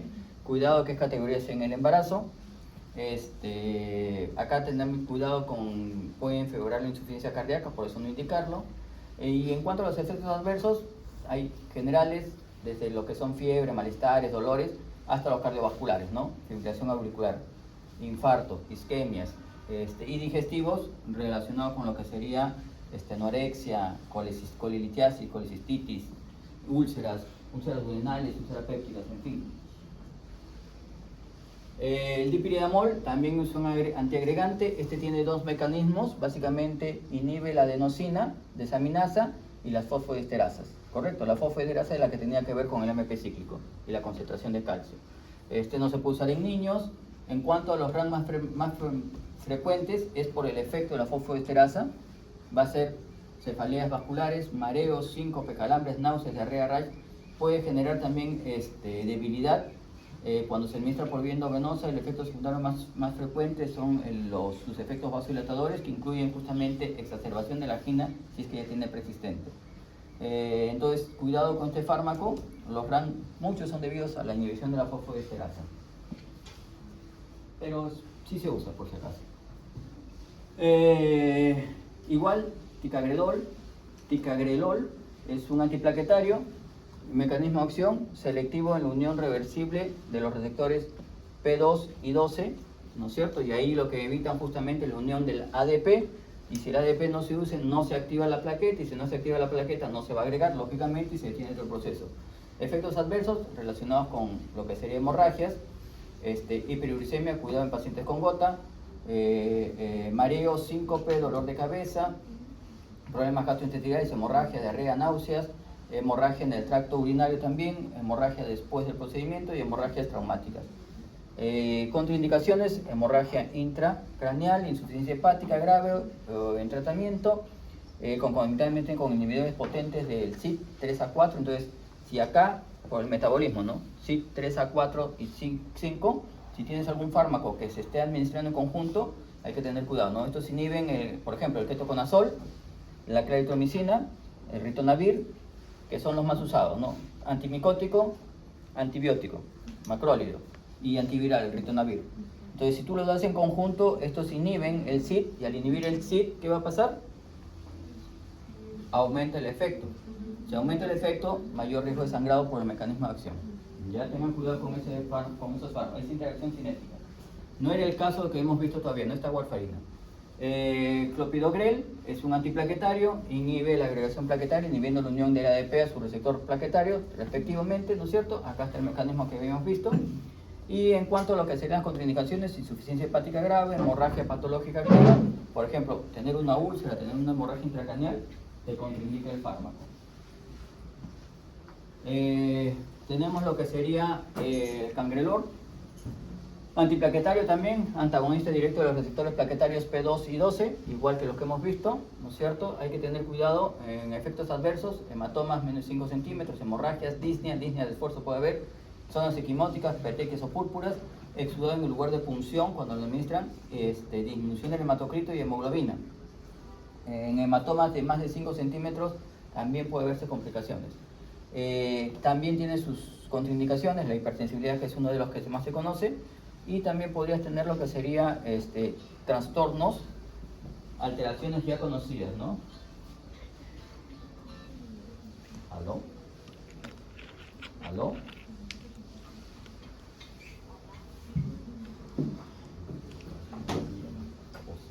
Ya. Todos estos son los fármacos que tienen que ver con la agregación plaquetaria, antiagregantes plaquetarios, no son anticoagulantes todavía. Los que vamos a ver serían los que van a trabajar en la hemostasia secundaria, en la fase plaquetaria, y ahí tenemos los grupos de anticoagulantes. Parenterales, la heparina no fraccionada, la heparina de bajo peso molecular, los inhibidores directos del 10 activo, la fondoparinux, hidraparinux, por ejemplo, que son análogos pentasacáridos de heparina fraccionada y heparina de bajo peso no fraccionada, los inhibidores directos de la trombina, iridoína, y los inhibidores sintéticos de bajo peso molecular. Estos son los fármacos parenterales como anticoagulantes, ¿ya? Entonces, acá, me olvidaba, este de acá tiene como, la heparina no fraccionada, a diferencia de este de acá, esta viene en dosis en jeringas prellenadas, es imposible que te pases la dosis, en esta sí te puedes pasar la dosis, y como antídoto para la heparina no fraccionada usas el sulfato de protamina. El sulfato de protamina te sirve como antídoto de lo que sería la heparina de alto peso molecular o no fraccionada. En cuanto a los anticoagulantes orales, tengo los antagonistas de la vitamina K, cumarínicos, la warfarina, el acenocumarol, y no cumarínicos, la fenildiona.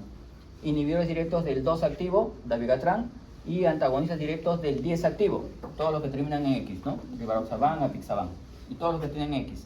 10A en sus letras, acá 10A en su nomenclatura. Entonces, tengo los anticoagulantes parenterales y los anticoagulantes orales. Los mecanismos de acción son estos de acá que ya los conocen, ¿no es cierto? Estos son específicos del 10, ya los había dicho anteriormente. La warfarina bloquea los factores vitamina K dependiente, 2, 7, 9 y 10. Este bloquea el 2 activo, el dabigatran. Y las heparinas no fraccionadas y las fraccionadas o de bajo peso molecular, este se va al 10 y este de acá van a bloquear todos, ¿no? Lo que sería el factor 12, el 11, el 9 y el 10. Es como si tuvieras una heparina no fraccionada, es un brazo, un miembro superior largo y puedo agarrar acá todos, ¿no? En cambio la fraccionada es más chiquita y lógicamente lo único que puedo inhibir sería el factor 10. Entonces acá están los mecanismos de acción de los anticoagulantes orales y parenterales. Empezamos con lo que es la heparina sódica, heparina no fraccionada, potencia el efecto inhibitorio de la antitrombina 3 sobre los factores 10 activo, 2 activo, pero también puede actuar sobre los superiores, ¿ya? La reacción adversa más grave de esta, ¿aló?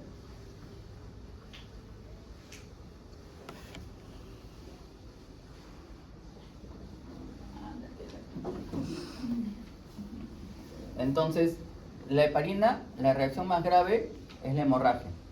Entonces, si yo me paso dosis con heparina, sulfato de protamina. Esta puede implicar sangrado leve, sangrado de encías, hematuria, hemorragia manifiesta. El sangrado puede llevarse también a lo que sería resultado de la anticoagulación excesiva. Hay que tener cuidado con esto. Otro efecto conocido de la heparina es este de acá, la trombocitopenia inducida por heparina. Muy importante, es un efecto frecuente. Esto es por la dosis. A veces no se calcula bien la dosis de heparina y te puede generar los sangrados. Este de acá es por el tiempo, ¿ya? A veces por el tiempo de administración. Y la osteoporosis también. Entonces, pacientes que tengan osteoporosis hay que tener bastante cuidado. Ancianas con osteoporosis. Entonces acá, justamente en pacientes que ya tienen trombocitopenia, se puede agravar si le das heparina, porque la heparina produce esto, ¿no? También hay que tener cuidado o no indicarlo en pacientes que tengan antecedentes de endocardititis bacteriana aguda, intervención quirúrgica en pacientes en el sistema nervioso central, ojos u oídos, porque puede generar mayor sangrado, y lógicamente en lesiones orgánicas susceptibles de sangrado, por ejemplo la úlcera péptica activa, aneurisma. Cuidado en anestesia regional cuando la heparina se usa como tratamiento, no como profilaxis, o sea, dosis continuas de heparina. Esto de acá, como ustedes ven, se relaciona justamente con la heparina no fraccionada, ¿ya? La heparina no fraccionada en realidad casi ya no se usa. El tema es que es más barata que la heparina fraccionada. La enoxaparinol, correcto, esta inhibe heparina de bajo peso molecular, inhibe la coagulación, potenciando el efecto inhibitorio de la antitromina 3 sobre los factores 10 activo y 2 activo, ¿no es cierto? Este de acá, a diferencia del anterior, si bien es cierto, tienen efectos parecidos, ¿ya? Pero la trombocitopenia es mucho menos frecuente, las hemorragias son mucho menos frecuentes, pero sí se pueden presentar. Hay que tener cuidado con lo que serían los antecedentes, igual que el anterior. Lo diferente de este es que este de acá, el sulfato de protamina no funciona con esto. ¿Ya? El sulfato de protamina, que es el antídoto para la heparina de alto peso molecular o no fraccionada, con esto no funciona. No tiene sitio activo para eso, de unión. El fondaparinux, como les había dicho, también, pero es más selectivo sobre el factor 10 activo, ya, igual activando la antitromina 3, igual tiene los mismos riesgos, correcto, pero ahora tengo menos efectos sobre lo que sería la trombocitopenia. Complicaciones hemorrágicas también se pueden presentar y tengo casi las mismas contraindicaciones en lo que sería el mecanismo de efecto, pero hay que tener cuidado con lo que es la función renal también en este caso. Ya, este es lo que habíamos conversado, las heparinas fraccionadas y la heparina no fraccionada, que ya conocen los mecanismos de acción. El dabigatran es un inhibidor selectivo de la trombina, ¿ya? Es un inhibidor directo de la trombina nada más en la cascada de la coagulación. Los efectos adversos igual sangrado, hay que tener cuidado en la afectación renal en pacientes mayores de 75 años de edad, hay que tener esto cuidado. También dolor abdominal, esofagitis, sangrado gastrointestinal, dispepsia.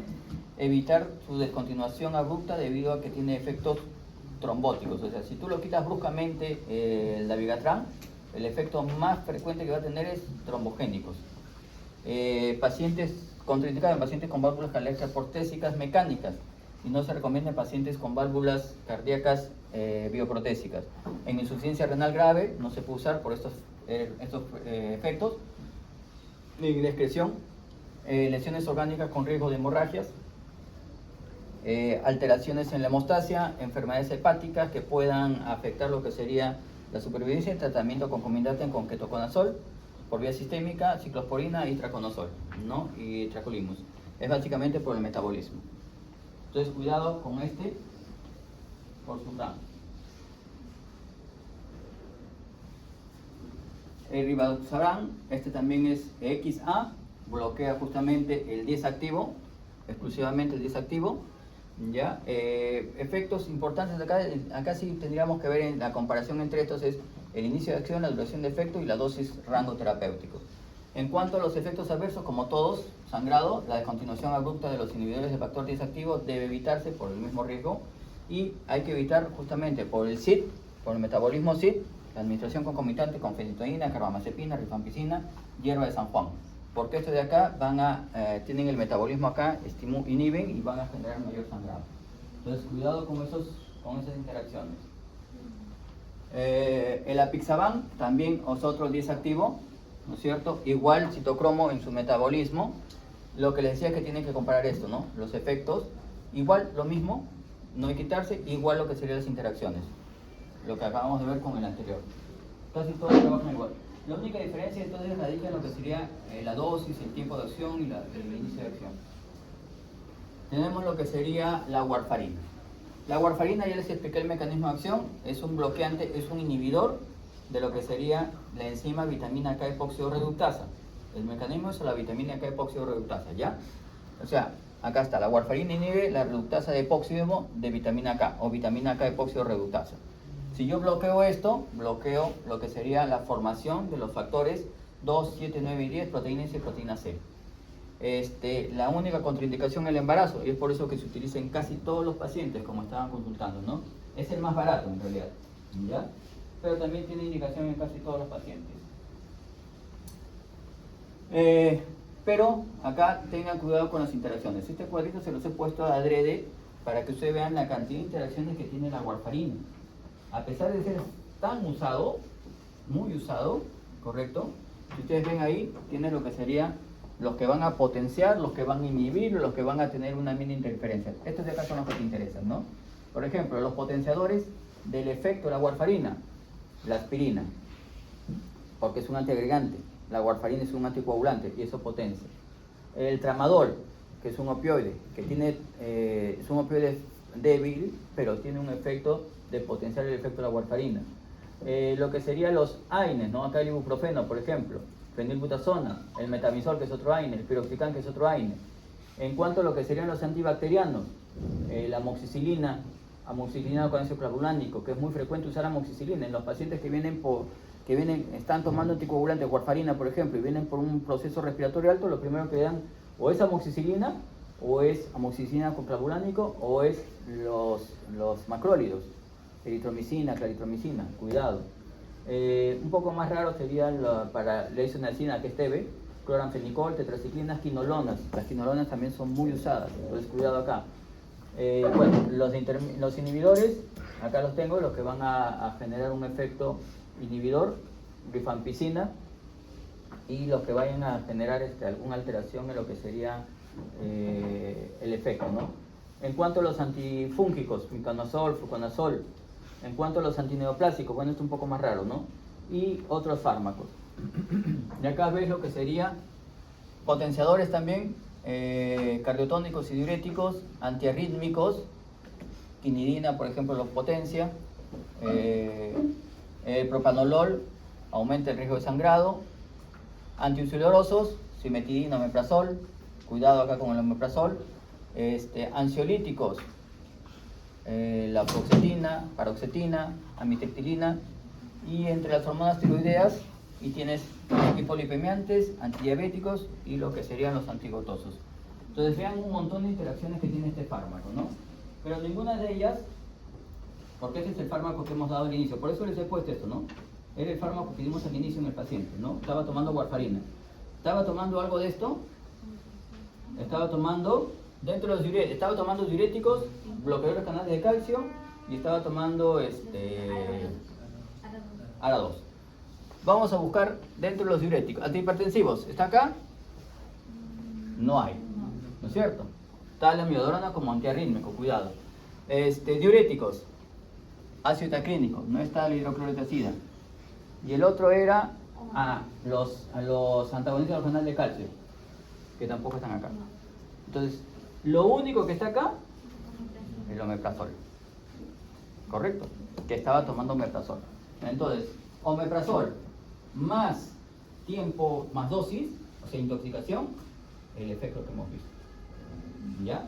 Ahora sí entendido. Por eso les puse, para que ustedes vean que es muy, aparentemente no tenía, si ustedes ven la lámina anterior, casi no tenía muchas cosas, ¿no? La warfarina. Pero cuando tú la analizas, la warfarina per se, por sí solita, ahí encuentras un montón de cosas que podrían trabajar en este paciente. Y en este paciente estaban esos. No sabemos tampoco si está tomando algún otro fármaco para el Alzheimer, ¿no? Que son también algunos medios raros. Entonces por ahí también podría haber otra interacción. Anticoagulante, eptifibatida.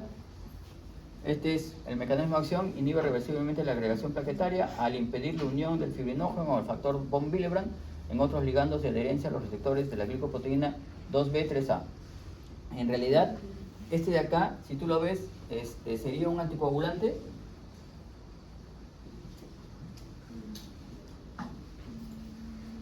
Es un antiagregante, ¿ya? Hay que tener cuidado. Acá también hay un laxus. Este es un antiagregante plaquetario porque actúa a nivel de la unión plaquetaria, de la agregación plaquetaria. El tirofiban, igual, es un inhibidor competitivo de la glicoproteína 2B3A, lo que impide la unión del fibrinógeno al factor von Willebrand. Entonces, este de acá, y de lo que sería, inhibe la adhesión, inhibe también la agregación. Este de acá también tiene el efecto plaquetario. El tirofiban trabaja adelante, o sea, no son anticoagulantes, tengan cuidado con eso, pero sí los podrías ser, son buenos. Tenemos lo que serían los fibrinolíticos y los antifibrinolíticos, que es el último cuadro, ¿no es cierto? Que es el que habíamos visto ya anteriormente. Los que tendrían la degradación de la fibrina o estabilidad de la fibrina, ¿no es cierto? Los agentes antifibrinolíticos, el ácido tranexámico, el ácido tranexámico como un estabilizador, ¿no es cierto? Y los fibrinolíticos, acá están todos, ¿no es cierto? Uroquinasa, triptoquinasa, reteplase, alteplase, anisteplase, todos estos de acá lo que hacen es estimular justamente la degradación. Estimulan el plasminógeno para que la plasmina empiece a generar la degradación del trombo. Este de acá se usa de manera por corto tiempo. Ambos, arriba y abajo, van a tener lo que serían los efectos tóxicos. Acá vemos también otro tipo de tratamiento, los anticoagulantes, que ya los conocemos. Y acá vemos el otro grupo de tratamiento, que serían los antiplaquetarios, ¿no es cierto? Entonces ya completamos los grupos de fármacos: antiplaquetarios, anticoagulantes, estabilizadores de lo que sería el trombo y los que rompen el trombo, ¿no? Los fibrinolíticos y los antifibrinolíticos. Bueno, ya sabemos qué cosa es la fibrinolisis y a qué te lleva. Y vemos lo que sería la administración de los fármacos. Justamente te van a llevar, se tendría que administrar en la fase inicial del infarto agudo miocardio en las primeras 6 horas. Puedes decir, tienes un IMA de reciente instalación, una de las tendencias de tratamiento podría ser esto, ¿no es cierto? Entonces hay que tener cuidado con eso. Vamos a ver acá las complicaciones: hemorragias, arritmias, contraindicaciones absolutas, disección de aorta, hemorragia cerebral, porque una de las complicaciones que tiene esto es la hemorragia cerebral, historia de aneurisma cerebral, pero nadie sabe que tiene aneurisma cerebral. ¿Alguno de ustedes tiene aneurisma cerebral? Yo tampoco, no sé. Entonces, ¿cómo puedo contraindicarte esto que yo no lo sé a priori? Y de repente si lo tienes, te doy esto y te vas a morir. Entonces, ahí te digo, ¿no? Alteraciones arteriovenosas, tampoco las sé si las tengo. Neoplasia intracraneal, sí, bueno, eso se puede, en sangrado interno también se puede saber. Relativas, hipertensión severa incontrolada, uso de anticoagulantes concomitantemente, cirugía o traumatismo, sangrado reciente, embarazo, lógicamente, cesar el tratamiento y administrar plasma fresco o crioprecipitado en caso de tener estas alteraciones, ese tratamiento. Suspendes el tratamiento con el fibrinolítico y lo que le estoy dando justamente es el plasma fresco congelado o crioprecipitado, que es el que te va a servir para recuperar las funciones. Entonces, si ustedes se dan cuenta, tiene un montón de contraindicaciones y algunas de ellas que no sabes si vas a tener malformaciones, aneurismas, no sabes si lo puedes tener. Y si te da un infarto, tienes eso y te aplican uno de estos fibrinolíticos, sonaste. El alteplase, mecanismo de acción, es una acidina proteasa responsable de la conversión del plasminógeno en plasmina potenciada por la fibrina. Acá estaba lo que habíamos visto, ¿no? Plasminógeno, plasmina, para que justamente la plasmina rompe degrade la fibrina y genere los productos de degradación fibrina. Efectos adversos: sangrados, angioedema, embolización del colesterol, reembolización de trombos venosos profundos. Contraindicaciones, ya las hemos visto en las generales, ¿no? ACV, IMA también. Historia de ictus reciente también podría ser una contraindicación. Lo que sería el tecneplase, igual, el mecanismo de activación del plasminógeno tisular recombinante, que se centra en la especificidad del plasminógeno, es el mecanismo de acción muy parecido, acá está igualito. Igual, en cuanto a las reacciones adversas, igual con sangrado, igual a lo que serían las contraindicaciones, ¿no? En la administración de estos fármacos, son los mismos. Y finalmente vamos a terminar con lo que serían los procoagulantes, ¿no es cierto? O los antídotos en caso de tener una alteración en lo que sería el uso de estos fármacos anticoagulantes. Tenemos la iduroximab. Este de acá es un agente de reversión específico del dabigatran. Es un fragmento de anticuerpo monoclonal humanizado, FAP, que se une al dabigatran en sus metabolitos de acilglucurónicos con mayor afinidad. Y justamente lo que voy a explicar es como un antídoto para el dabigatran, ¿no es cierto? Acá está el inicio de acción. No tiene una contraindicación todavía conocida, pero sí tiene como efectos adversos trombosis, cefalea, hipopotasemia, delirio, estreñimiento, pirexia, neumonía. ¿En quién está indicado? Cuando se necesita revertir los efectos de los anticoagulantes de dabigatran. Para cirugía de emergencia, en caso de hemorragia incontrolada. Tú quieres revertir al dabigatran, tienes que usar este anticuerpo monoclonal. O sea, es específico para él. Los inhibidores de la fibrinolisis ya habíamos visto, el ácido tranexámico, el ácido aminocarproico, inactivan el plasminógeno, prevención de hemorragias postquirúrgicas y posttraumáticas. En posttrauma se ha demostrado que el ácido tranexámico es muy bueno. Ya, en trauma postraumático inmediato puedo usar ácido tranexámico. la administración oral y en pocos efectos adversos tiene. Es bueno. El ácido tranexámico también va por vía parenteral. El ácido tranexámico, profilaxis y tratamiento de hemorragias, mecanismo de acción, inactivación del plasminógeno, efectos adversos, tiene necrosis pulmonar, trombosis intravascular, accidente cerebrovascular, convulsiones, náuseas, vómitos, diarreas. Pero, ¿por qué lo utilizas si tiene tantas complicaciones? Porque justamente es un fármaco que te evita el sangrado en esos momentos, se estabiliza el coágulo. El ácido tranexámico se estabiliza el coágulo y es muy bueno, ¿no?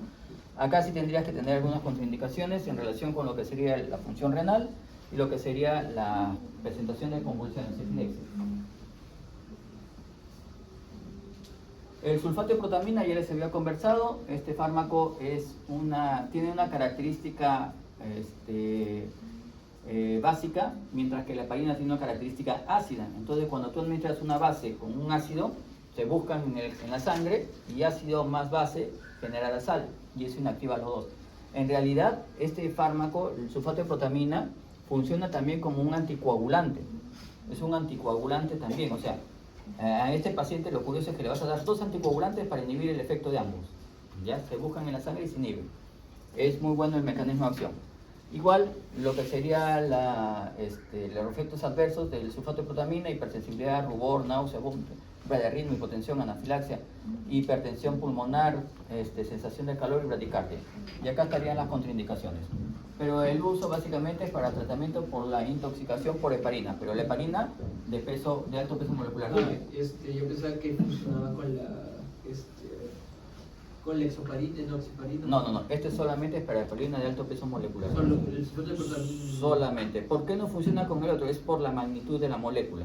La heparina de alto peso molecular o no fraccionada es tan grande que puede recibir justamente el sulfato de protamina y hacer ese mecanismo de acción de inactivación, ácido con base. Insisto, esta es una base y el sulfato la heparina es un ácido. Cuando se juntan, generan una sal.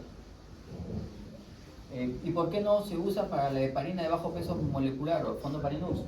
Porque los efectos, la heparina es un poco más pequeña y no llega a recibir a esta estructura para generar la inactivación.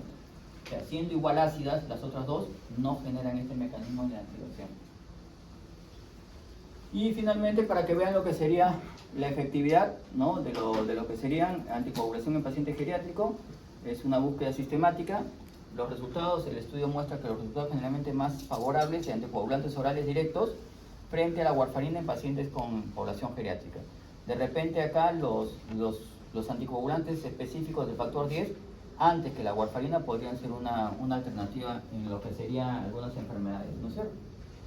Bien, y termina con el caso. Al final, ¿qué pasó con este paciente que tenían?